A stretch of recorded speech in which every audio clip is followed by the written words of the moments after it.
Good evening, everyone. Welcome in Alumni webinar series on career opportunities in electrical engineering organized by Electrical Department. Today's webinar topic is opportunities in private sector. So I would like to introduce our today's speaker, Mr. Vishal Ankush Shinde sir. Currently, he is working in Inox Wind Infrastructure Services Limited, Nipania in Madhya Pradesh as operation and maintenance engineer. Sir completed his MTech from School of Energy Studies, SPPU, Pune with 62% in year 2019 and BE in Electrical from NB Navle Sinhagad College of Engineering, Solapur with 69.19% in the year 2014. And sir also completed Diploma in Electrical Engineering from CWIT Pune with 62.56% in year 2008. Sir completed the Youth Leadership Training Program of BARTI Pune in 2015 and also Sir got the certificate Electrical Competency in May 2011 from Indian Coast Guard Mumbai. Sir participated in operators and maintenance training on integrated bridge systems by Elcom Marine Services Private Limited at Mumbai and also awarded as Best All-Round Yantrik 01/2009 batch at INS Chilka Training Center, Chilka from Odisha. Sir worked as engineer, electrical and maintenance at Rosler Surface Tech Private Limited, Chakan, Pune in 2015-16 and also as electrical supervisor Yantrik at India Coast Guard Mumbai from 2009 to 2011. Sir done the internship in MTech 3000 kilowatt solar rooftop project DPR from Pune Municipal Corporation Pune. So now I request to sir to start the session. Thank you very much. Hello, sir. Before starting of your session, I request to all our department made one video. Our Professor Mullah sir made edited one video, which is very nice.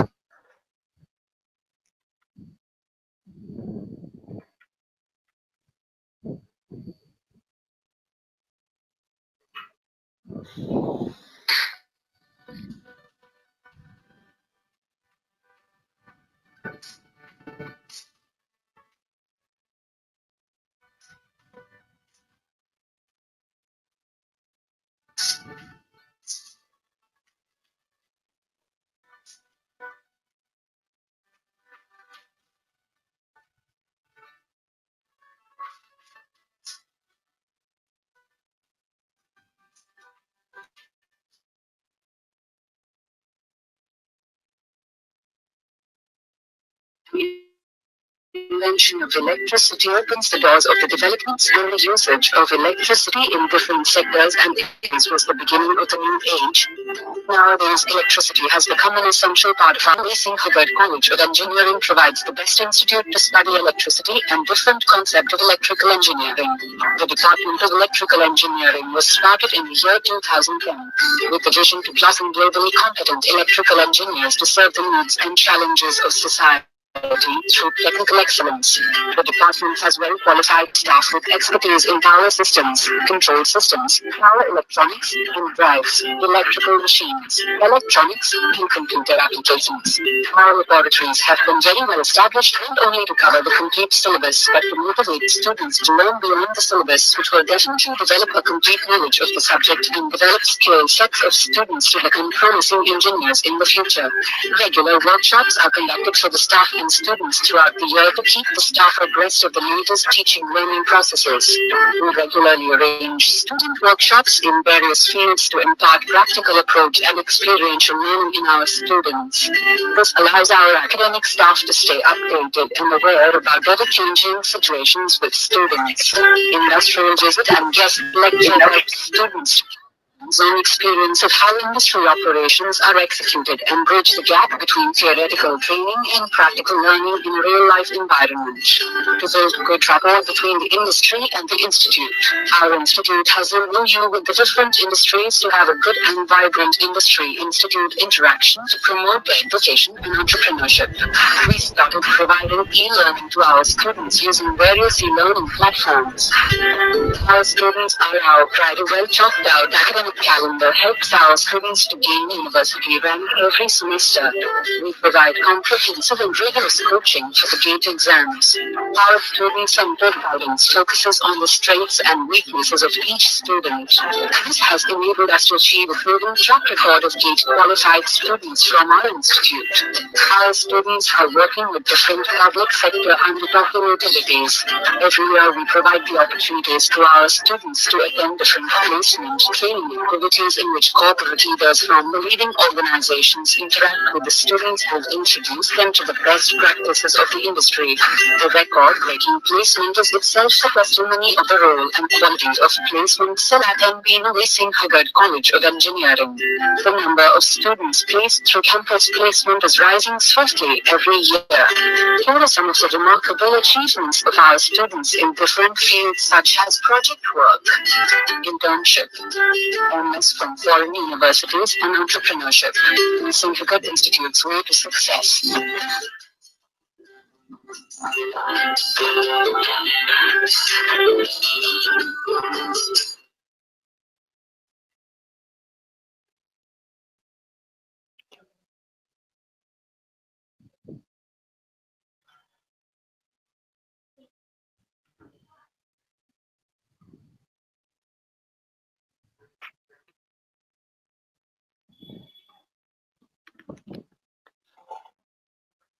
Hello, Vishal.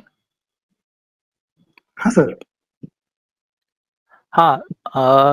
Now you are as a presenter. So please. Sure sir, I am presenting. Yeah. Good evening all of you. So let me start. Opportunities in private sector. Why we should choose private sector? Because अभी आप लोगों को मालूम है कि हमारे यहाँ पे, मतलब हमारे यहाँ पे नहीं, पूरे वर्ल्ड में क्या हो रहा है, कोरोना फैला हुआ है.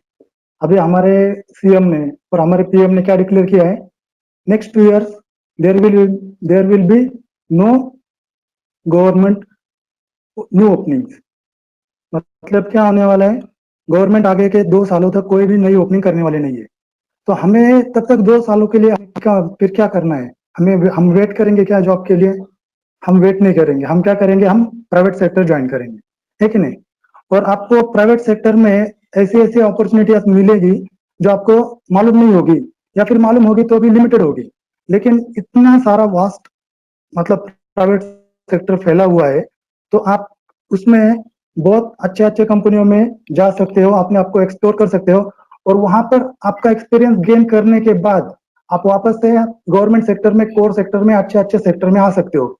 जैसे कि अभी पावर ग्रिड ने वैकेंसी निकाला था पिछले बार, उनको 3 years का एक्सपीरियंस चाहिए था इंडस्ट्री का. तो जिनके पास 3 years का एक्सपीरियंस था प्रोजेक्ट का, इंफ्रास्ट्रक्चर का, वो लोग तो वहां पे एलिजिबल हो गए. अभी एसबीआई ने भी वैकेंसी निकाली थी, भारत के सबसे बड़े बैंक ने, इलेक्ट्रिकल इंजीनियर के लिए, लेकिन उन्होंने 2 years का एक्सपीरियंस मांगा था. जिनके पास अच्छा एक्सपीरियंस है 2 साल का, वो वहां पे चले गए. तो इसीलिए हमें क्या करना है, हमें वेट नहीं करना है. हमें जो भी अपॉर्चुनिटी मिलेगी हम उसको ग्रैब करेंगे और अपने जर्नी स्टार्ट करेंगे. तो here we start. Private sector for electrical engineers. अभी उसमें कौन कौन से सेक्टर आते हैं, हमने यहाँ पे लिस्ट बनाई है. तो उसमें देखते हैं कौन कौन सा सेक्टर आता है. Firstly infrastructure, second one is power, then our telecom, after that automobiles, then our consumer durable, then facility services, then our metal and mining, after that pharma, chemical and fertilizers and food processing. अभी ये जो sector है pharma, chemicals and fertilizers, food processing, इसमें हम लोगों का उतना ज्यादा एक्सपोजर नहीं है, इसलिए ये सब चीजों को मैं एक ही स्लाइड में आपको बताऊंगा इसमें क्या क्या होता है. और बाद में आता है अपना मिसलिनियस, उसमें मैं आपको जो भी सेक्टर बचे हैं, या इसके अलावा हम क्या कर सकते हैं खुद का बिजनेस के बारे में, या कुछ अलग से हमारे लिए कोर्सेस रहेंगे या और कुछ करना है वो हम कर सकते हैं। पहले तो अपना इंफ्रास्ट्रक्चर। इंफ्रास्ट्रक्चर मतलब क्या? मतलब जो भी अभी हमारे कंट्री में डेवलप हो रहा है, या जो भी हमारे आस पड़ोस में, महाराष्ट्र में, पुणे में, मुंबई में, जहां पर भी डेवलपमेंट हो रहा है, that is nothing but infrastructure. अभी इंफ्रास्ट्रक्चर में हम लोग क्या कर सकते हैं? तो हमारे इलेक्ट्रिकल इंजीनियर के लिए उसमें क्या क्या रोल रहेगा? First one is marketing engineer. अभी मैं जो बोलूंगा उसमें आप अपने आप को समझ लेना कि आपका स्किल किसको मैच कर रहा है। तो कोई होगा जिसको अच्छे से बात करना आता है, ज्यादा बात करना आता है, अपनी बातें समझाना आता है, तो वो लोग क्या है, एक टाइप के मार्केटिंग के प्रोफाइल के लिए सूट करते हैं, है कि नहीं? तो मार्केटिंग इंजीनियर है। Marketing engineer in the sense, मतलब हमारे यहाँ पर तो नंबर ऑफ कंपनीज है, लेकिन उसमें क्या है, वो नंबर ऑफ कंपनी होने की वजह से उनमें कंपटीशन है। तो जो भी कोई नया प्रोजेक्ट आएगा, तो वो कंपनियां क्या करती है, पहले तो वहां जाके मार्केटिंग करती है कि वो प्रोजेक्ट हमें मिले। तो उसके लिए उनको, उनके पास में इंजीनियरिंग बैकग्राउंड का नॉलेज होने वाला बंदा चाहिए, है कि नहीं? अगर इंजीनियरिंग नॉलेज का बंदा है तो वो वहां जाके अच्छे से एक्सप्लेन कर सकता है कि भैया आपको यहाँ पे इतने केवी का ट्रांसफार्मर लगाना पड़ेगा, आपको ये यहाँ पर कौन सी लाइटिंग चाहिए, फ्लड लाइट चाहिए, एलईडी चाहिए, या क्या चाहिए, जनरेटर आपने को कौन सी साइज का चाहिए, उसके लिए आपको कैलकुलेशन की जरूरत होती है। तो उसके लिए आपके आपके मार्केटिंग जो टीम है वो स्ट्रांग चाहिए। तो उसके लिए आपके मार्केटिंग में आपके कोर इलेक्ट्रिकल वाला या जो भी कोर बंदा है वो चाहिए। तो वो गया मार्केटिंग। अभी मार्केटिंग तो कर दिया भैया, वो जॉब आपको, ऑर्डर आपको मिल गया, उसके बाद में वो डिजाइन करने के लिए चाहिए। मार्केटिंग वालों ने तो समझा दिया कि हम इतना इतना करेंगे, ये करेंगे, फिर डिजाइन करेंगे कि जो भी लोकेशन रहेगा वहां पे किस टाइप के एक्सेसरीज या जो भी उनके इक्विपमेंट फिटर होंगे वो कहाँ पर कौन से होंगे। तो उसके लिए डिजाइन पर्पज के लिए चाहिए, क्योंकि क्या है, अपना स्टार्टिंग में ट्रांसफार्मर रहेगा, उसके जस्ट बाजू में ही अपना डीसी सेट रहेगा, उसके जस्ट बाजू में अपना कंट्रोल पैनल रहेगा, ताकि जो भी अपना डिस्टेंस है वो कम रहेगा। तो क्या होता है, अपने लॉसेस वगैरह कम रहते हैं। और फिर शॉप फ्लोर में वो उनका जिस तरह से डिमांड होगा उस तरह से हम डिजाइन करके उनको देंगे। तो ये मार्केटिंग हो गया, डिजाइन हो गया। उसके बाद में आते हैं प्रोजेक्ट इंजीनियर। प्रोजेक्ट इंजीनियर क्या करेगा, उधर जाके पूरा एग्जीक्यूशन करेगा। मतलब मार्केटिंग डिजाइन के बाद में जो भी काम आपके लिए बचेगा वो प्रोजेक्ट इंजीनियर काम करेगा वहां जाके। तो वहां जाके फिर वो एग्जीक्यूशन का काम करेगा, मतलब जो भी लेबर्स आएंगे, जो या फिर टेक्नीशियंस आएंगे, स्किल्ड पर्सन आएंगे, कॉन्ट्रैक्टर आएंगे, उन सबको कोऑर्डिनेट करने का काम कौन करेगा? Project engineer. तो प्रोजेक्ट इंजीनियर का काम ये है कि जो भी आपके सीनियर्स ने आपको एंटाइटल करके दिया है वो आपको वहां पे फॉलो करना है, उसी तरह से काम करके लेना है। और प्रोजेक्ट इंजीनियर मेक श्योर करेगा कि ये भैया ये काम अपना क्वालिटी में हो रहा है कि नहीं हो रहा है, क्योंकि इंफ्रास्ट्रक्चर में इतना ज्यादा क्वालिटी वाला अपने इलेक्ट्रिकल साइड में तो इंक्लूड नहीं रहेगा। बट जो प्रोजेक्ट इंजीनियर है वही मेक श्योर करेगा कि मेरा काम अच्छे से क्वालिटी में हो रहा है कि नहीं हो रहा है। क्योंकि प्रोजेक्ट इंजीनियर ने अच्छा काम नहीं किया तो जो मार्केटिंग वाला काम लेके आता है उसमें आगे जाके इफेक्ट बैठेगा कि इनका सर्विस इस तरह से है। तो वो सब चीजें हैं प्रोजेक्ट इंजीनियर के बाद। फिर आता है अपना सेफ्टी इंजीनियर। जो भी काम हो रहा है वो सेफ्टी में हो रहा है कि नहीं हो रहा है। मतलब अपना जो ट्रांसफार्मर है हम उसको ऑन लोड किस तरह से लेते हैं, जो भी एमएससीबी के पीपल रहेंगे उनके साथ में टाइप कैसे करना है, जो भी वर्किंग प्लेस है वहां पे सबने अच्छे से हेलमेट पहना है कि नहीं, सेफ्टी शूज है कि नहीं, हैंड ग्लोव्स है कि नहीं, जो भी सेफ्टी टूल्स है वो उसका प्रॉपरली मतलब फॉलोइंग हो रहा है कि नहीं हो रहा है, कोई बाईपास तो नहीं कर रहा है ना सेफ्टी को। ये सब चीजें वहां पे काम देखने के लिए सेफ्टी इंजीनियर रहेगा। और उनके बाद में आता है परचेस इंजीनियर। मतलब हमारे पास जो भी मटेरियल है वो एडिक्वेट है कि नहीं वो चेक करने के लिए, या फिर उनको प्रोवाइड करने के लिए, और एडिशनल मार्केट मटेरियल को चाहिए चाहिए इसके लिए मार्केट से जो भी आपको चाहिए वो देने के लिए परचेस इंजीनियर। अगर परचेस इंजीनियर भी टेक्निकल वाला नहीं रहेगा तो वो कैसे पता करेगा कि हमको जो केबल चाहिए वो कौन सी है? हाँ, हमें आर्मर्ड केबल चाहिए, हमें फ्लेक्सिबल केबल चाहिए, या फिर बाद में हमको कौन सी केबल चाहिए, सिंगल कोर चाहिए, 3 कोर चाहिए, जो भी चाहिए उसका साइजिंग क्या है, वो पॉलीकैप की है क्या, केईआई की है क्या, कौन सी है, फिनोलेक्स की है, और उसमें रेट का डिफ्रेंसिएशन कैसा है। बाद में अगर हमारा ट्रांसफार्मर है हम कौन सी कंपनी से ले रहे हैं, तो उसमें और 2-4 कंपनी के हम टेंडर मंगवाएंगे, उसमें क्या डिफरेंस है, वो सर्विस में हमको क्या क्या प्रोवाइड करता है, ये सब किसके अंडर आता है, परचेस इंजीनियर के अंडर आता है। तो ये इसके लिए भी हमें टेक्निकल बंदा ही चाहिए, क्योंकि नॉन टेक्निकल वाला एमडीए वाला तो बोलेगा कि भैया प्राइस कम करो, ये करो वो करो। अगर वो प्राइस कम करेगा, हमको चाहिए 50 केवीए का ट्रांसफार्मर और वो दे देगा 20 केवीए का ट्रांसफार्मर, तो चलेगा क्या? बिल्कुल नहीं चलेगा। तो ये सब चीजें है, कहाँ पे आती है, वो सब इंफ्रास्ट्रक्चर में आती है। तो आपका इंटरेस्ट अभी कौन से फील्ड में है, कौन से सेक्टर में है, वो आपको यहाँ से पता होगा। और आप अपने आप को किस तरह से देखना चाहते हो, मार्केटिंग में देखना चाहते हो, डिजाइन में देखना चाहते हो, प्रोजेक्ट में देखना चाहते हो, सेफ्टी के लिए देखना चाहते हो, परचेस में देखना चाहते हो, ये सब चीजें इंफ्रास्ट्रक्चर में आएगी। अभी उसी इसमें मेजर कंपनियां कौन कौन सी है? इसमें मेजर कंपनीज है अपनी L&T, Larsen and Toubro, world's best company. उसके बाद है अपनी NCC, Nagarjuna construction company, Tata projects आपको मालूम ही होंगे, रिलायंस इंफ्रा है, और एचसीसी। ये तो सब अच्छी वाली कंपनीज है, ये सब मैंने हमारे एनईसी में लिस्टेड कंपनी है, वो सब कंपनीज ली है। एचसीसी मतलब हिंदुस्तान कंस्ट्रक्शन कंपनी। अभी इनके भी क्या होते हैं, इनके भी सब कंपनीज होते हैं, सब कंपनीज मतलब सब कॉन्ट्रैक्टर होते हैं। जैसे कि अपनी अभी ऑर्बिटल हो गई, और उसके बाद में अपना सिल्वर लाइन हो गया। ये क्या करते हैं, ये बड़ी कंपनियां क्या करते हैं, टेंडर भरते हैं और ये छोटी कंपनी को पास ऑन करते हैं और ये उनसे काम करवा के लेते हैं। तो ये सब चीजें आती है अपनी इंफ्रास्ट्रक्चर में।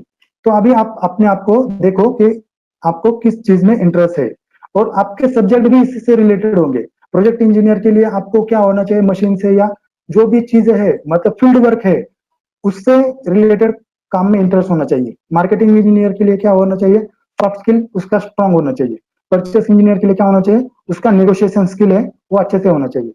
तो ये सब चीजें। और सेफ्टी इंजीनियर का क्या है, उसके पास में शार्प अलर्टनेस होना चाहिए, उसका माइंड शार्प होना चाहिए। कोई बंदा किस केबल के नीचे तो काम नहीं कर रहा है, या फिर कोई ऑन तो नहीं कर रहा है ना, उसको properly log out tag out होना चाहिए। तो ये सब चीजें आती है अपनी इंफ्रास्ट्रक्चर में। नेक्स्ट हम जाएंगे पावर सेक्टर। अब ये पावर सेक्टर तो आपको मालूम ही है, कभी रुकने वाला या थकने वाला सेक्टर तो है नहीं। पूरा लॉकडाउन हो गया लेकिन हमारी बिजली चल नहीं गई, है कि नहीं? हम घर में आराम से टीवी देखते रहे कि यहाँ कहाँ पर क्या हो रहा है, कौन से स्टेट में कितने केसेस बढ़ गए हैं, हमें क्या करना चाहिए, ये सब हम आराम से टीवी पर देखते रहे। Why? Because our power sector is fulfilling duties well. तो उसमें क्या है, उसमें भी वेरियस काइंड ऑफ जॉब है। अभी मैं उस जॉब में नहीं जाऊंगा कि हमारा ट्रांसमिशन डिस्ट्रीब्यूशन और जनरेशन में, क्योंकि वो ऑलरेडी मेरे ख्याल से गवर्नमेंट सेक्टर में कंप्लीट हो गया होगा, या फिर रिन्यूएबल वाला उसमें कंप्लीट करेगा। लेकिन पावर सेक्टर में बेसिकली अपने लिए जॉब कहाँ पर है, अभी जॉब कहाँ पर है अपना, प्रोजेक्ट इंजीनियर। प्रोजेक्ट मतलब क्या, जो पावर सेक्टर है, अगर इंस्टॉलेशन करना है या जो भी इंस्टॉलेशन चल रहा है वो प्रॉपरली काम कर रहा है कि नहीं कर रहा है, उसके लिए वहां पे रहता है प्रोजेक्ट इंजीनियर। बाद में आता है अपना ऑपरेशन एंड मेंटेनेंस इंजीनियर। यही तो मेन चीज है जो अपने पावर सेक्टर को मजबूती से बनाए रखी है, ऑपरेशन एंड मेंटेनेंस। अभी ऑपरेशन एंड मेंटेनेंस उसमें क्या होता है, मेंटेनेंस दो टाइप के होते हैं, एक तो होता है प्रिवेंटिव मेंटेनेंस और दूसरा होता है ब्रेकडाउन मेंटेनेंस। ब्रेकडाउन मेंटेनेंस आपको अगर रिड्यूस करना है, आपको अगर कम करना है, तो आपको प्रिवेंटिव मेंटेनेंस अच्छे से करना होगा और अच्छे से शेड्यूल बना के करना होगा प्रॉपरली। अगर आप जितना अच्छा प्रिवेंटिव मेंटेनेंस करेंगे, आपको उतना ही कम ब्रेकडाउन मेंटेनेंस फेस करना पड़ेगा। तो ये सब चीजें आती है मेंटेनेंस में। लेकिन ऑपरेशन प्रॉपरली हो रहा है कि नहीं हो रहा है, ये देखने के लिए भी कौन है, अपना ऑपरेशन इंजीनियर है। तो ये सब ऑपरेशन प्रॉपरली हो रहा है कि नहीं हो रहा है चेक करेगा, कोई सेफ्टी बाईपास तो नहीं किया है। क्योंकि अगर मेरे पास मान लो मैं एक विंड टर्बाइन में काम करता हूँ, मेरे पास वहां पे आला मारा है कि lube oil temperature is high. अगर मैंने उस सेफ्टी को बाईपास कर दिया तो क्या होगा, बाद में जो लूब ऑयल पाइप है वो टेम्परेचर की वजह से फट सकता है, तो लूब ऑयल का प्रेशर कम होगा वहां पे, और बाद में हमें क्या हो सकता है, हमें मेजर एक्सीडेंट को फेस करना पड़ सकता है। तो कोई भी सेफ्टी हमें बाईपास नहीं करनी है। ऑपरेशन एंड मेंटेनेंस इंजीनियर का प्रॉपर काम ये है कि मेरी सिस्टम अच्छे से काम कर रही है कि नहीं कर रही है, उसमें उसको वहां पे जाके ध्यान देना है, उसको वहां से अपना पूरा के पूरा योगदान देना है। बाद में आता है अपना data engineer. Data engineer in the sense, अगर मैं काम करता हूँ विंड टर्बाइन में, मैं सोलर में काम करता हूँ, तो वहां पे क्या होता है, या फिर कोई भी अपना कन्वेंशनल सेक्टर ले लो, जैसे थर्मल पावर सेक्टर है, हाइड्रो पावर सेक्टर है, वहां पे क्या होता है, हमारे यूनिट जनरेट होते रहते हैं, है कि नहीं?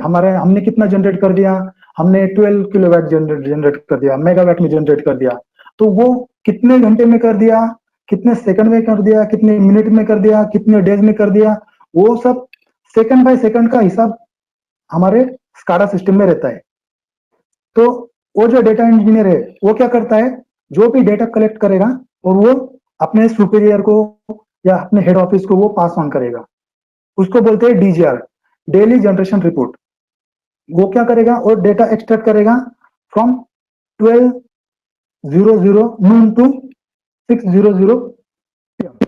ये स्लॉट में 6 आवर्स का वो डेटा दे देगा। ऐसे वो 4 सेक्टर में बना देगा, 6 × 4 = 24। तो 4 सेक्टर में वो दे देगा डेटा, और हम फिर पता कर सकते हैं कि डेज के कौन से क्वार्टर में हमारा जो पावर लोड है या पावर डिमांड है, एनर्जी डिमांड है, जो भी है हमारी, कब ज्यादा थी कब कम थी। तो उस हिसाब से हम क्या कर सकते हैं, फिर हम जहां पर अननेसेसरी है या कम रिक्वायरमेंट वाला जो भी एरिया है वहां से हम शिफ्ट करके ये हम मेजर जो जगह है वहां पर हम प्रोवाइड करते हैं। जैसे कि अभी होता है गांव गांव वगैरह जो है हमारे, हम वहां पर क्या करते हैं, लोड शेडिंग करते हैं। और जो भी हमारे सिटीज है वहां पर हम क्या करते हैं, पावर को मेंटेन करते रहे। बिकॉज ऑफ हमारे जो भी सिटीज है वहां पर क्या होता है, हमारा इंडस्ट्रियल एरिया है। तो इंडस्ट्री में क्या होता है, हमारा जो देश का है, जो भी हमारा पावर जनरेशन है वो वहां पे यूटिलाइज किया जाता है, और ये सब हमको जीडीपी या जो भी हमारी नेशन की ग्रोथ है उसमें काम आता है। तो ये सब पावर सेक्टर का काम है। और उसमें मेजर कंपनीज कौन सी है, टाटा पावर है, अदानी ग्रीन है, टोरेंट पावर है, आइनॉक्स विंड है हमारी, और इसके अलावा बाकी कंपनियां भी है, जैसे कि अभी सीमेंस गमेजा है और अदर कंपनियां भी है। लेकिन टाटा और जो भी है ये बहुत पुराने नाम है, जैसे रिलायंस पावर भी है, ये बहुत पुराने नाम है। तो आप क्या करो, आपको अभी मतलब प्राइवेट में आप है ना, ये Tata power, Torrent power, INOX wind या जो भी कंपनियां है, आप इनके वेबसाइट पे जाने का और वहां पे क्या है अपना लॉगिन बना के रखने का। तो जैसे ही इनके पास में कोई भी वैकेंसी निकलेगी तो नोटिफिकेशन आपको आता रहेगा और आप अपने आप को वहां पे अप्लाई कर सकते हो। तो मूव फॉरवर्ड, हम जाते हैं अभी टेलीकॉम इंडस्ट्री। अभी हम बात कर रहे हैं, ये किसकी वजह से बात कर रहे हैं, ये टेलीकॉम सेक्टर की वजह से, है कि नहीं? क्योंकि हमारा जो भी नेटवर्क काम कर रहा है, हम एक दूसरे से फोन पे बात करते हैं, वीडियो चैट करते हैं, गो टू मीटिंग के द्वारा बात करते हैं, सुनते हैं, एक दूसरे को देखते हैं। ये सब हमारे टेलीकॉम सेक्टर की वजह से हो रहा है। और टेलीकॉम सेक्टर में हमारे मेजर रोल्स में आते हैं project engineer, operation engineer and service engineer. तो प्रोजेक्ट इंजीनियर का काम यह है कि उसके पास में एक सर्टेन एरिया दिया हुआ है, मतलब पुणे रीजन दिया है। अभी पुणे में भी वेरियस सिटी, सब सिटीज बोल सकते हैं, जैसे कि हड़पसर हो गया, या फिर अपना ये पुणे येरवड़ा रीजन हो गया, चंदन नगर वगैरह, या कोथूर का एरिया हो गया। अपना सोलापुर का ले लो, तो सोलापुर में हमारा जो एरिया है अपना, और नवी पेट वगैरह वो साइड का हो गया, या फिर अपना बाड़े इधर का जो एरिया है सिंहगढ़ साइड का, ये हो गया। तो उसमें क्या होता है, वो प्रोजेक्ट इंजीनियर वो एरिया को देखता है। उसके बाद में आते हैं अपने ऑपरेशन इंजीनियर। वहां पर जो भी उन्होंने ट्रांसपॉन्डर बैठा हुए हैं, जो भी उन्होंने वहां पे टावर्स बिठाए हुए हैं, वो प्रॉपरली काम कर रहे हैं कि नहीं कर रहे, सिग्नल प्रॉपरली जा रहा है कि नहीं जा रहा है, वो सब देखने के लिए उनके ऑपरेशन इंजीनियर से वो क्या करते हैं, वो एक जगह से सब सिस्टम को मॉनिटर करते रहते हैं, और जो भी फेलियर आएगा वो सर्विस इंजीनियर को पास ऑन करते हैं कि आप जाइए, ये एरिया में ये दिक्कत है, आप वहां जाके प्रॉब्लम को सॉल्व करके आइए। तो सर्विस इंजीनियर अपने जो भी टूल्स वगैरह रहेगा, टेक्नीशियन को साथ में लेके वहां पे जाएगा, टावर को देखेगा।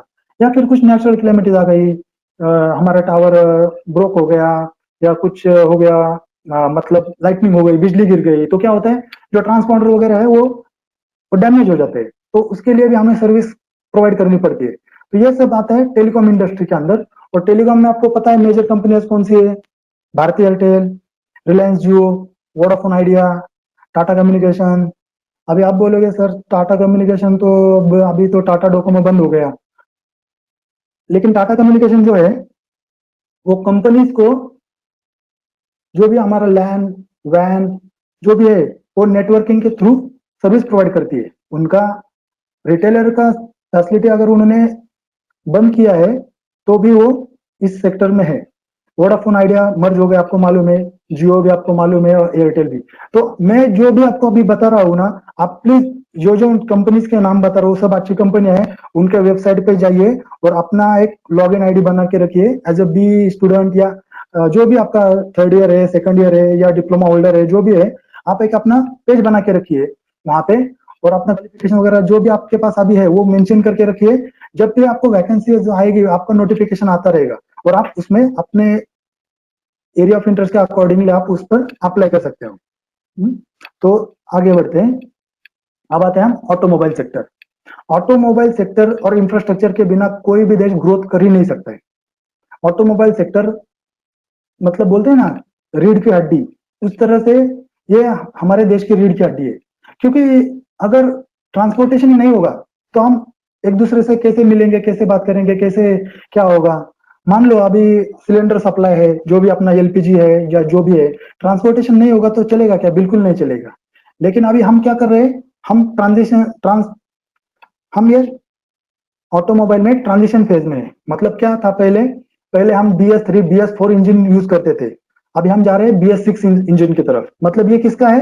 ये सब petrol diesel engine, IC engine, ये मैकेनिकल वालों का काम है। ओके, लेकिन अभी मेजर क्या हो रहा है, हम ई व्हीकल की तरफ भी जा रहे हैं।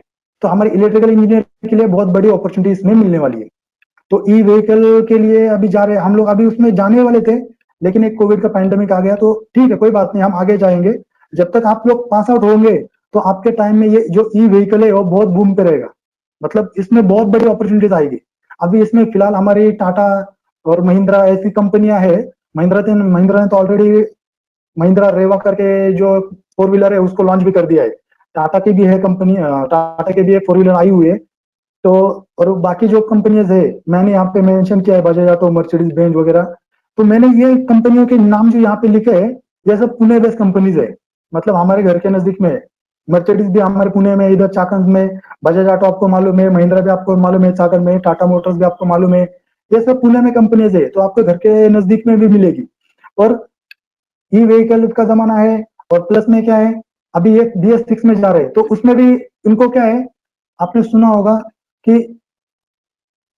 इलेक्ट्रिकल का जो पार्ट है वो भी अभी इंप्रूव कर रहा है, क्योंकि अभी इफिशिएंसी इंप्रूव हो रही है इंजन की, सब चीजें इंप्रूव हो रहा है। तो जो भी है वो आपके लिए बहुत अच्छा है। तो उसमें क्या आता है, इसमें आता है रिसर्च एंड डेवलपमेंट। जो भी हाईली मतलब टैलेंटेड लोग रहेंगे, जो भी अच्छे मार्क्स स्कोर करेंगे, उनको कहाँ पे लिया जाएगा? रिसर्च एंड डेवलपमेंट में। आपका जितना अच्छा नॉलेज होगा, जितना अच्छा आप अपने आप को एक्सप्रेस करोगे, उसको जॉब मिलेगा रिसर्च एंड डेवलपमेंट में। और यह सबसे बढ़िया जॉब रहता है एज अ इंजीनियर में, क्योंकि वहां पे क्या होता है, आपका पूरा टेक्निकल नॉलेज यूज किया जाता है।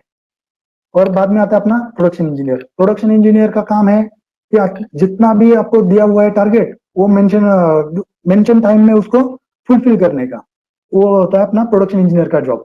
बाद में आता है अपना क्वालिटी। अभी आप कोई भी फोर व्हीलर लेने जा रहे हो, कोई भी प्रोडक्ट लेने जा रहे हो, आप उसको अच्छे से देखते हो ना, या फिर कोई भी डिफॉल्ट प्रोडक्ट है आप लेके आते हो क्या? नहीं आते हो।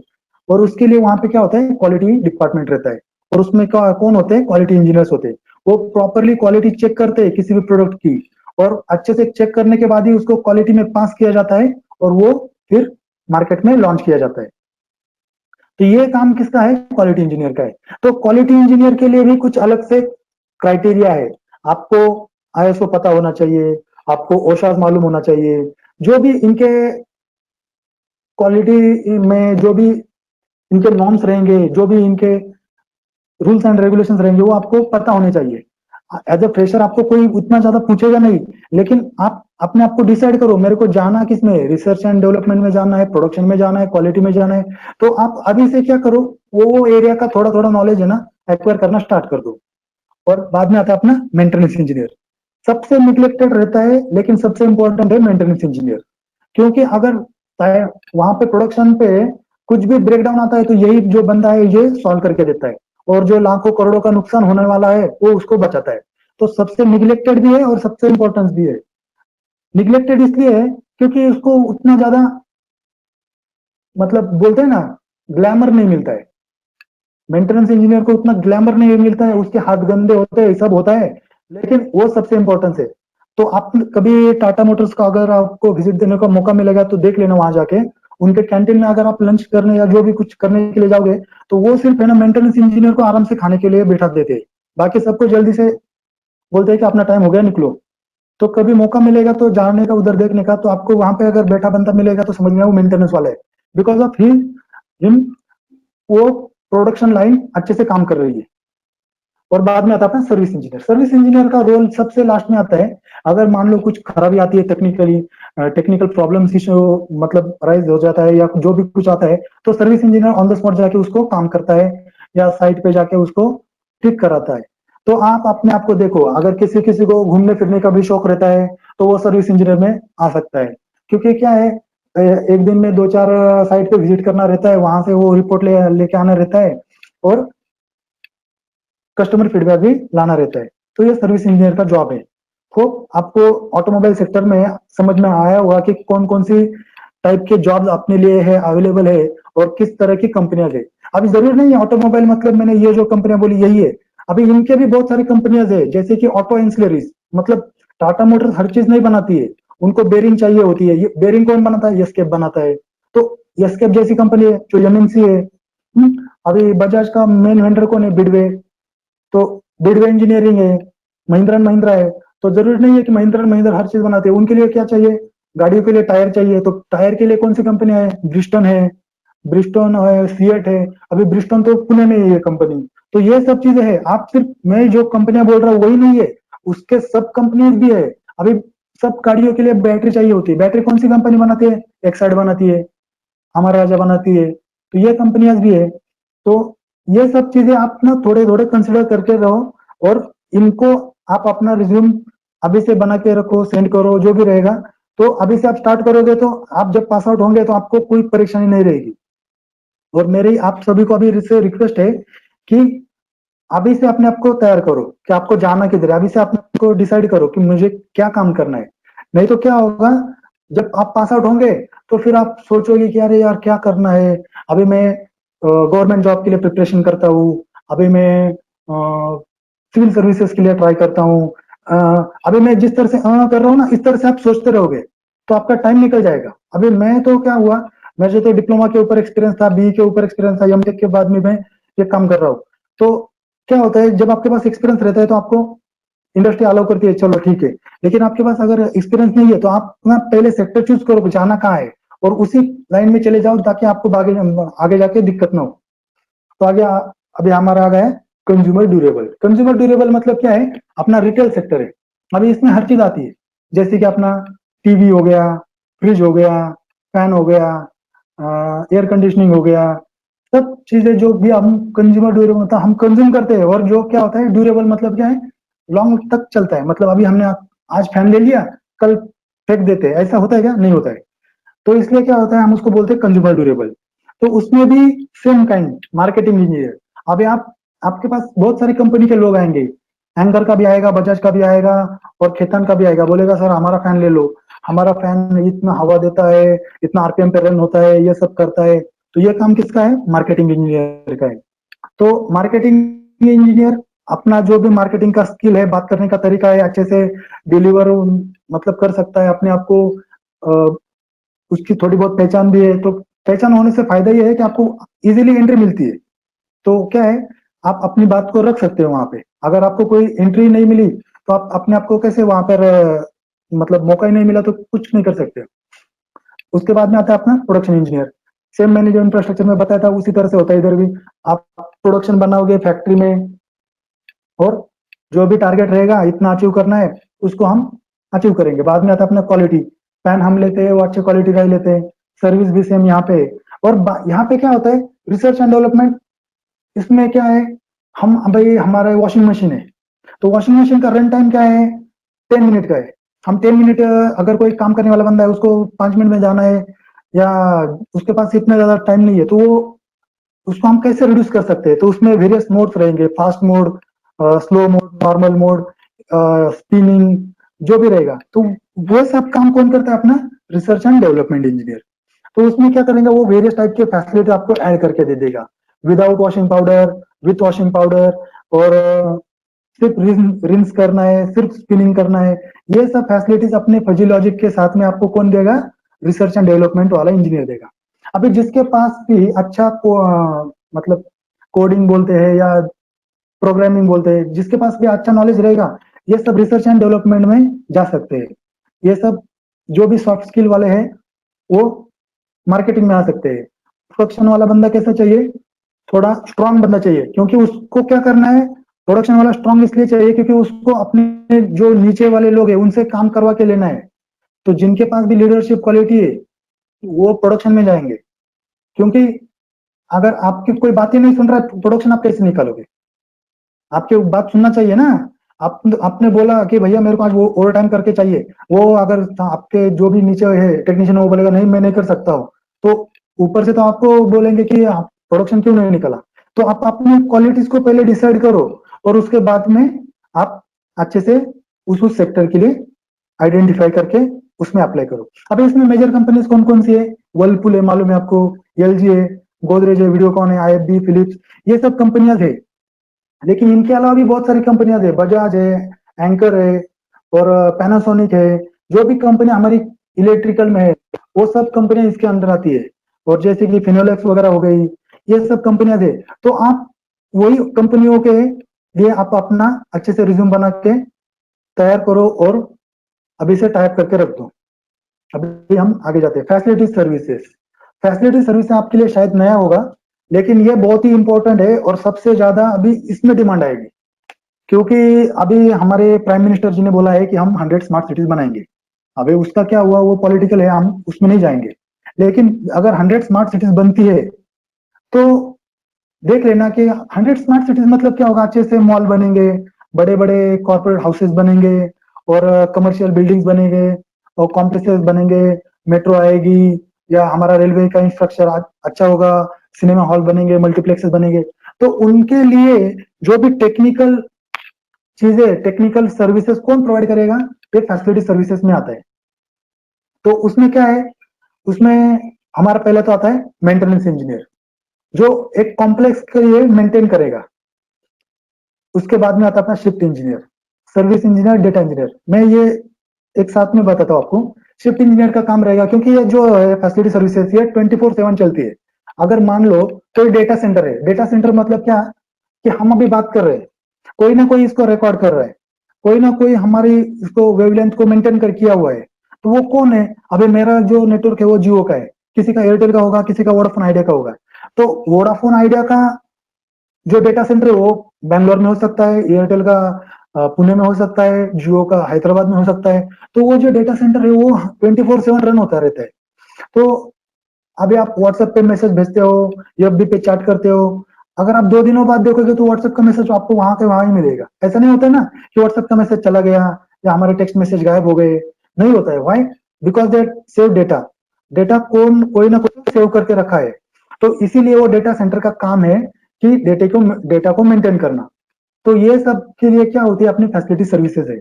और डेटा ऐसा नहीं कि हमने कहीं पर भी रख दिया चला गया, नहीं। आपने देखा होगा अपना एटीएम मशीन कैसा रहता है, वहां पे एसी काम करता है। व्हाई? बिकॉज इलेक्ट्रॉनिक पार्ट, क्योंकि उसको क्या है, एक सर्टन लेवल का टेम्परेचर चाहिए होता है। तो इसीलिए यहाँ ये सर्विस में अच्छा से काम करने के लिए कौन चाहिए, एचवीएसी। एचवीएसी मतलब ये नहीं high voltage alternating current. HVAC मतलब क्या है, अपना heating, ventilation and air conditioning.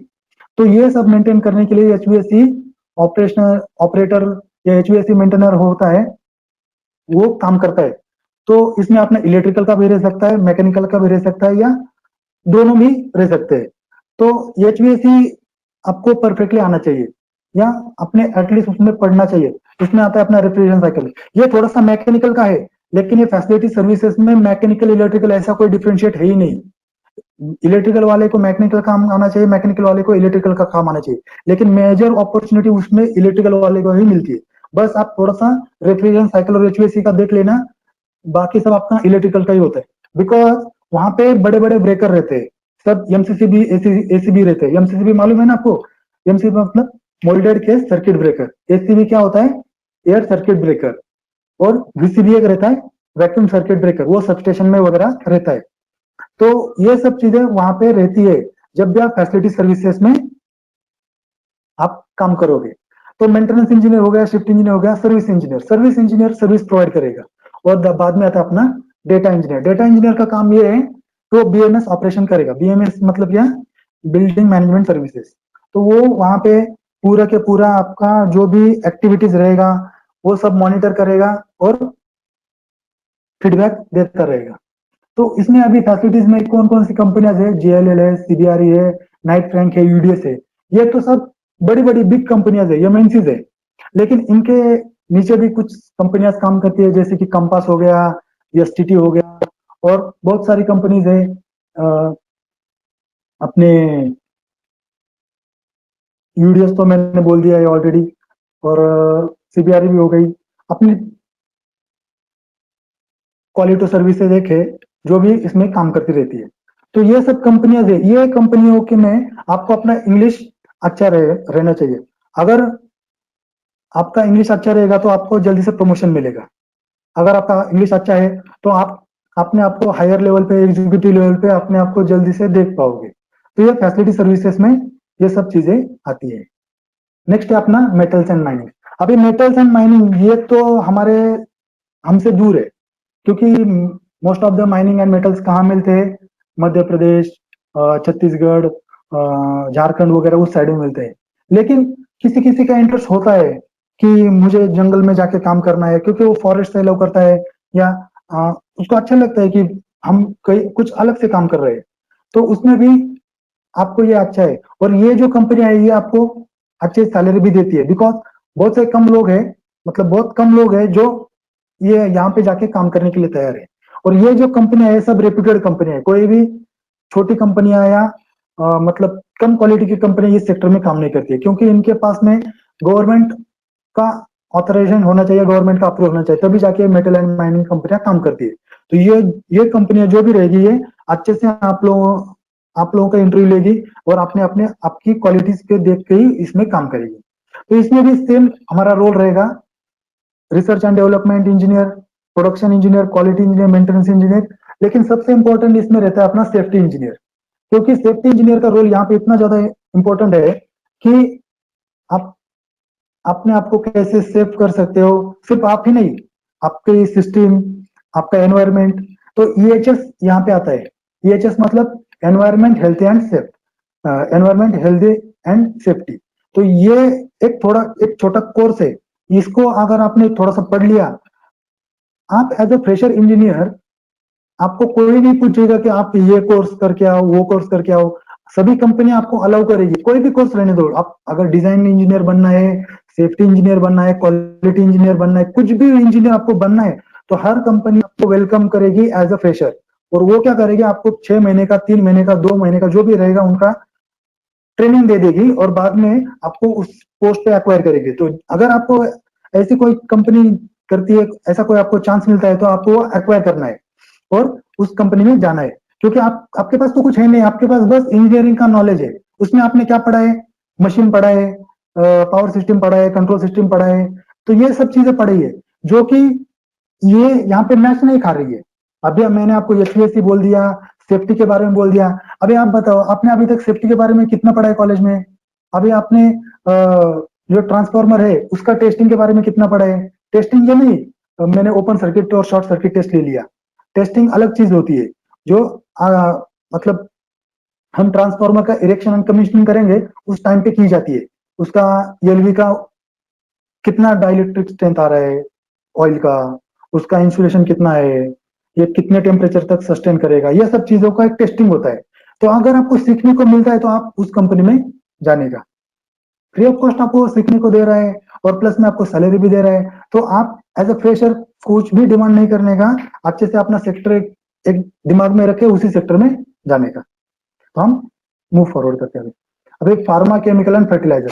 अभी इसमें तो मैक्सिमम क्या होता है, इसमें फार्मा में जो भी अपना बायोटेक इंजीनियर है, या केमिकल में केमिकल इंजीनियर है, फर्टिलाइजर इनमें है, वो है। लेकिन जो अपने सेफ्टी में सभी लोग जा सकते हैं, क्वालिटी में सभी लोग जा सकते हैं, लेकिन मेंटेनेंस में अपना इलेक्ट्रिकल का बंदा रहेगा। क्योंकि वहां पर जो भी इलेक्ट्रिकल मशीनरीज रहेगी, उसमें क्या होगा, अपने इलेक्ट्रिकल मोटर रहेगी, और बॉयलर हो सकता है, या अपना जनरेटर हो सकता है। तो उसमें वो जनरेटर रहेगा तो अपना ही काम है, मोटर रहेगी तो भी अपना काम है, बॉयलर रहेगा तो मैकेनिकल का बंदा आएगा। लेकिन ये इसमें सब अपना ही काम है। तो रिसर्च एंड डेवलपमेंट में भी आप काम कर सकते हो, प्रोसेस में भी आप काम कर सकते हो, और ये सब चीजों में अपने लिए वहां पर अपॉर्चुनिटीज है। बाद में इसमें कौन कौन सी कंपनी, अभी सिप्ला कंपनी अपनी कुरकुम के नजदीक में, बीएसएफ है, ये पुणे में ये कंपनी बालाजी माइंस आपको मालूम है, सोलापुर के नजदीक है, और टेट्रा पैक, आप जो रियल का या न्यूट्रेला का जूस वगैरह पीते होंगे, तो उसका पैकेजिंग है कौन करता है, वो टेट्रा पैक करता है। तो टेट्रा पैक ऐसी एमएनसी कंपनी में अगर आपको अपॉर्चुनिटी मिलती है, या फिर आपको नहीं भी मिलती है, तो भी आप अपने आप को वहां पर लेके जाओ। कैसे लेके जाने का? उनके वेबसाइट पे जाने का, उनके वेबसाइट पे जाके आप अपने आप को अप्रोच करो, लॉग इन करो, वहां के एचआर को मेल भेजो, या उनका अलग से करियर सेक्शन रहेगा, वहां पे अपना रिज्यूम भेज के रखो, बाद में उसको अपडेट करते रहो। तो वो क्या होता है, वो आपके लिए नॉलेजेबल भी है और आप अपने आप को वहां पर प्रेजेंट भी करते हो। तो ये सब चीजें हैं, अच्छी अच्छी कंपनी आपको मिलेगी, आपके लिए वो वेटिंग में है, तो आप वहां पे अपने आप को देख सकते हो, जा सकते हो। अब आते हैं हम मिसलेनियस सेक्टर में, अभी अब लास्ट में हो गए। अभी हमने तो एक वेरियस सेक्टर देख लिया, अभी जो भी बचा है इसमें हम कवर करेंगे। अभी फोर्जिंग इंडस्ट्री, जैसे कि फोर्जिंग इंडस्ट्री किस लिए काम आती है, हम जो भी कास्टिंग बनाते हैं, मारुति ले लो, टाटा ले लो, जो भी कार्स बनती है उसके लिए हम क्या करते हैं, मोल्डिंग करते हैं। तो फोर्जिंग में वो सब मोल्डिंग वगैरह का आता है। तो हमारे भारत फोर्ज है इधर पुणे में, कल्याणी फोर्ज है, तो ये सब हेवी इंजीनियरिंग है। तो उनमें भी मैंने अभी तक जितने भी job criteria, job types discuss किए, क्वालिटी, प्रोडक्शन, मेंटेनेंस, ये सब चीजें उसमें भी आती है। बाद में आती है अपनी lift and crane industry. Lift में कौन कौन सी कंपनियां है, कोने है, ओटिस है, और थिसन ग्रुप है, ऐसी कंपनियां है जो लिफ्ट बनाती है।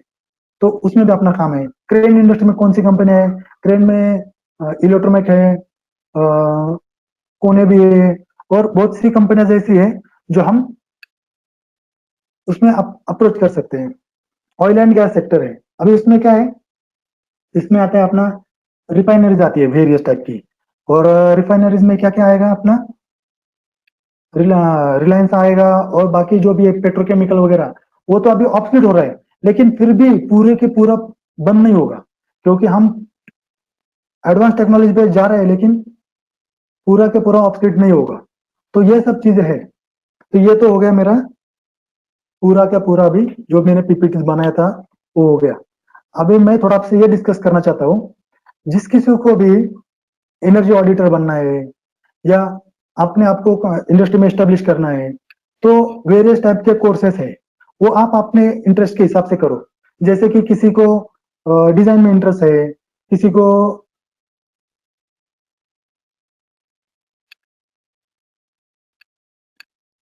मार्केटिंग में इंटरेस्ट है, तो उस हिसाब से आप अपने आप को बना के चलो।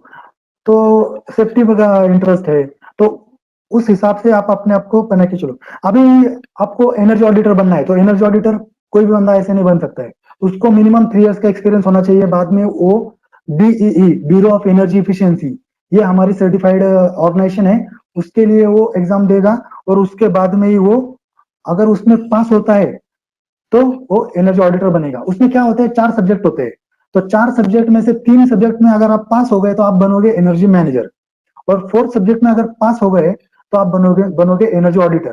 तो एनर्जी ऑडिटर बनना मतलब क्या होता है, एनर्जी ऑडिटर मतलब आप किसी भी कंपनी का ऑडिट कर सकते हो, और उनको सर्टिफिकेट दे सकते हो कि ये कंपनी एनर्जी एफिशिएंट कंपनी है। तो इसके लिए अलग अलग सी बहुत सी मतलब काम कर सकते हैं आप लोग।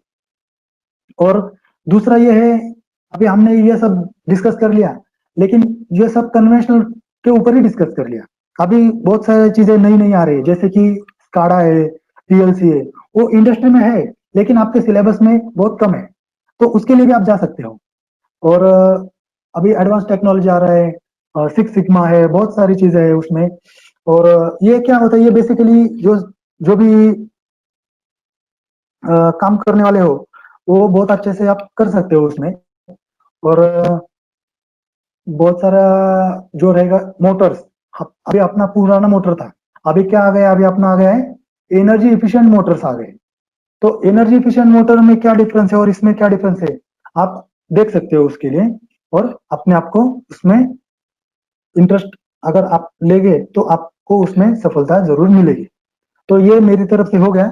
अभी आपका जो भी क्वेश्चन रहेगा तो प्लीज मुझे आप बताइए, आपका जो भी क्वेश्चन या क्वेरी रहेगी, आप किस सेक्टर में जाना चाहते हो, आपको और कुछ सेक्टर रिलेटेड या जॉब रिलेटेड या कुछ भी आपका क्वेरी रहेगा तो आप प्लीज पूछिए, मैं उसका मेरे हिसाब से जवाब देने का कोशिश करता हूँ।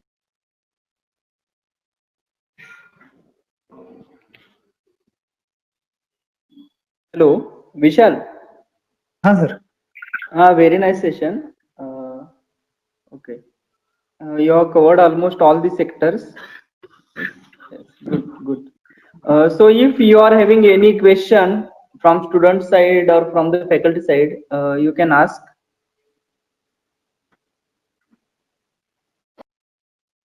Vishal. हाँ सर। हाँ brother sir. Yes sir. Actually, very well explained all the things which basically a student of UG, that is undergraduate student, required to know, because many times we try to discuss, but the things, all the areas in the private sector are well explained by you, so that I think that there should not be any field which is remained in the private sector. Wherein very what you can say, concisely you explained all the things here. Very well, good. That is very well explained it is. Now, see, if anyone want to just try to prepare for this, so what is required? What are the requirements for the placement purpose of all these private sectors? As you said about the careers and giving the or filling the form in their company, any other requirements? What are the basic requirements which these companies are looking for? If you got a opportunity to give an interview, so at that point you have to explain. Means उनका पहला question ये रहता है कि tell me about yourself. तो आपको सिर्फ अपने बारे में बताना है वहां पर, मतलब आप जिस पर स्ट्रांग हो वही चीजें आपको वहां पे बतानी है। अगर आपको जो चीजें नहीं मालूम है या जिसमें आप थोड़े से वीक हो तो आप वो चीजें वहां पे मत बताइए। तो टेल मी अबाउट योरसेल्फ मतलब आपका थोड़ा एकेडमिक बताइए, थोड़ा फैमिली बैकग्राउंड बताइए, या जो भी आप इंटरेस्टेड है, कॉलेज में आपने क्या किया था, उस चीज को आपको वहां पे एक्सप्लेन करना है। और आपका जो भी रिज्यूम रहेगा, क्योंकि आपका first impression is from resume, आपका जो भी रिज्यूम रहेगा उसमें आप सिर्फ नेसेसरी चीजें ही मेंशन करने का।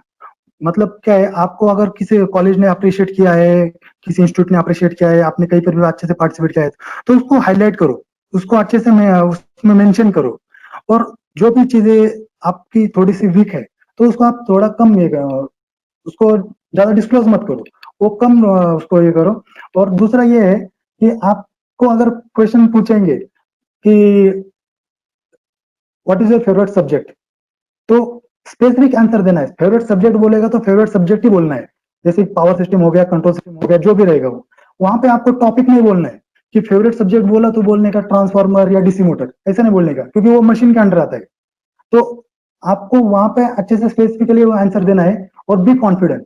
मतलब आप रिज्यूम में ही वो उसको अच्छे से मेंशन करना है कि एरिया ऑफ इंटरेस्ट क्या है आपका, आपके हॉबीज क्या है, और आप किस तरह से मतलब अप्रोच कर सकते हो। कभी कभी आपको वो बोलेंगे कि आप आपका जो भी है इंटरेस्ट या कवर लेटर है, कवर लेटर हमको भेजो, तब हम बोलेंगे। तो कवर लेटर में आपको मेंशन ये करना है कि कंपनी के लिए आप क्या कर सकते हो। मतलब अगर कंपनी कौन सी है, एक फिनोलेक्स ने बोल दिया है, तो फिनोलेक्स किसकी कंपनी है, केबल्स एंड वायर की है, तो आप कैसे उसमें बोल सकते हो कि हम अच्छे में मैं मार्केटिंग कर सकता हूँ या मुझे उसमें इंटरेस्ट है। तो आप अच्छे से उसका ग्राफ भी पढ़ के जाइए कि 1 स्क्वायर एमएम कितना करंट ले सकता है। और अगर आपको मल्टी स्टैंडर्ड चाहिए या उसका ड्यूटी कैसा है, कौन किस कहाँ पर यूज करते हैं, तो उस हिसाब से आप अपने आप को प्रिपेयर करके जाने का वहां पे। और कंपनी के बारे में पहला थरो नॉलेज लेने का कि अगर फिनोलेक्स है तो वो कब स्टार्ट हुई थी और कहाँ पे उसका हेड ऑफिस है और क्या क्या चीजें में वो अभी आगे आके चल रही है। तो अगर आप ये सब चीजें का प्रिपरेशन करके जाओगे तो आपको कुछ भी टेंशन नहीं आएगा और आप अपने आप को अच्छे से वहां पे प्रेजेंट करोगे और आपको 100% जॉब मिल जाएगी। और जरूरी नहीं है कि आप आपको मतलब जरूरी नहीं है कि आप बहुत ही हाईफाई वहां पे जाके बोलो ये करो वो करो, कुछ नहीं। उनको जेन्युइन बंदा चाहिए होता है जो हार्ड वर्किंग है, सिंसियर है और स्मार्ट हो। आप मतलब ज्यादा स्मार्ट या मैं कुछ एक्स्ट्रा ऑर्डिनरी करके दिखा सकता हूँ, ऐसी उनको उनकी रिक्वायरमेंट नहीं होती है। उनको हार्ड वर्किंग पीपल चाहिए होते हैं। Okay, thank you. Hello, Vishal. One more question from my side. Yes sir. Hello. हाँ yes yes please. What are the challenges going to be faced by the fresher whenever the fresher is pushed into the field work?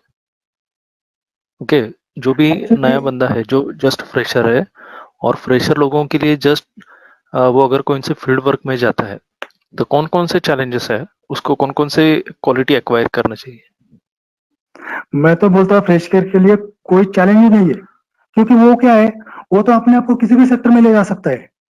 अगर कोई बंदा है, experience बंदा है, किसी ने मतलब पावर सेक्टर में काम किया है, अगर वो फील्ड चेंज करना चाहता है तो उसको प्रॉब्लम आएगा।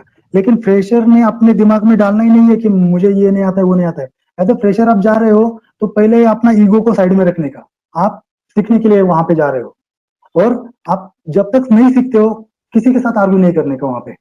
क्योंकि प्रॉब्लम ये आता है कि हमारा बंदा क्या होता है, इंजीनियर होता है, और वहां पे जाके क्या होता है, आईटीआई या डिप्लोमा होल्डर या जो भी कुछ सुपरवाइजर रहेगा वो क्या करता है, आपको मतलब थोड़ा सा परेशान करने के लिए सोचता रहता है। लेकिन आप परेशान कब हो गए, जब तक कि आपको पूरा नॉलेज नहीं आता है तब तक। एक बार आपने नॉलेज कर लिया, एक्वायर कर लिया, तो फिर आपके लिए कोई प्रॉब्लम है ही नहीं। तो मेरा ये कहना है कि अभी आप अच्छे स्टूडेंट हो तो अभी से आप अपना सेक्टर या जो भी एरिया है उसको आप आइडेंटिफाई करो कि मुझे इसी सेक्टर में जाना है। तो अभी आपसे आप स्टार्ट कर लो नॉलेज क्या क्या एक्वायर करना है, तो आपको कुछ परेशानी नहीं आएगी। और फ्रैंकली बोलने का, आज मैं फ्रेशर हूँ, मैं नहीं पढ़ा हूँ, क्योंकि प्रॉब्लम तो हमको भी आती है, सबको आती है, सबने फेस किया है। तो वहां पे जाएंगे तो आपको बोलेंगे अरे तेरे को ये मालूम नहीं था क्या, तूने इंजीनियरिंग में नहीं पढ़ा है क्या। तो उस टाइम पर सुन लेने का कोई प्रॉब्लम नहीं है, उस टाइम पे सुन लेने का, क्योंकि हर एक बंदे का टाइम आता है। तो वहां पे आप सीखने का और उसके बाद में जवाब देने का किसी को भी। तो पहले सीखने के टाइम पे किसी को कुछ भी जवाब नहीं देने का, पहले अच्छे से सीख लेने का। क्योंकि अभी आपको मालूम है आपके पास में एमसीबी एमसीसीबी, उसमें हम अंदर का कंस्ट्रक्शन नहीं देख सकते, कुछ नहीं कर सकते हो, क्योंकि उतना हमारे लिए फिजिबल नहीं है। तो अगर आप इंडस्ट्री में जाओगे, एल या जो भी इंडस्ट्री है, तो वहां पे वो सब चीजें है। तो वहां पर अगर आप जाओगे और आपको कोई क्वेश्चन करेगा कि अरे तेरे को मालूम नहीं क्या, तू ये करके आया है, तो वहां पे आप सिर्फ सुनने का, ठीक है मैं नहीं देखा था उस टाइम पे, मैं कुछ बिजी था। तो बी पोलाइट, अगर आप पोलाइट रहोगे तो आपका 95% काम उधर ही हो जाएगा। Next question please. Okay, thank you.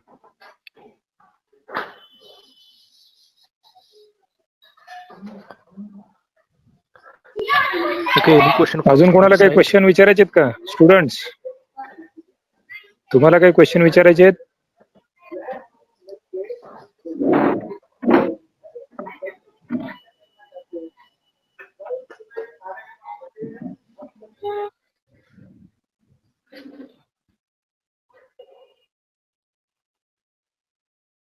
Okay रंगदा sir, questions नसतील तर Yes, sir. Can we proceed? Yes sir, Okay. Yes sir. So, actually काय झालेलं आहे, बीई स्टुडंटला आता ट्रान्झॅक्ट सेशन आहे वेबिनार, त्यामुळे आता बरीचशी मुलं हे होतात तिकडे 7 वाजता तिकडे जॉईन होतात. चालेल सर, आपण बोलता एक थँक्स कडे जाऊया. Yes okay sir. Very nice, Vishal. You have delivered very informative session for our student, and thanks for accepting our invitation and spending your valuable time with us. So, I am very thankful to our management, our principal sir, to permit us to organize such wonderful webinar series, and I am very thankful to our HOD Gharse sir to guide us for conducting this workshop series. One announcement for student: the feedback link is present into the chat box. Please fill the feedback carefully, and certificate going to be awarded to the student who fill the feedback form. So all students stay connected with us, and tomorrow we have next webinar series or next webinar on the opportunity in power sector. So this webinar going to be delivered by our next alumni, Mr. Tushar Mali. So join with us tomorrow at 5:45 p.m. and thanks to all. With the permission of HOD sir, I conclude today's session. Shall we, sir? Yes, sir. Yes, sir. Please. Okay, Vishal, thank you. Thank you. Thank you, Vishal. Thank you, sir.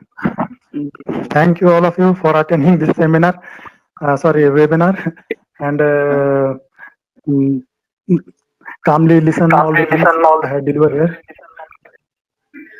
Yes, yes, yes. Thank you very much. Okay. Thank you. Thanks a lot. Okay.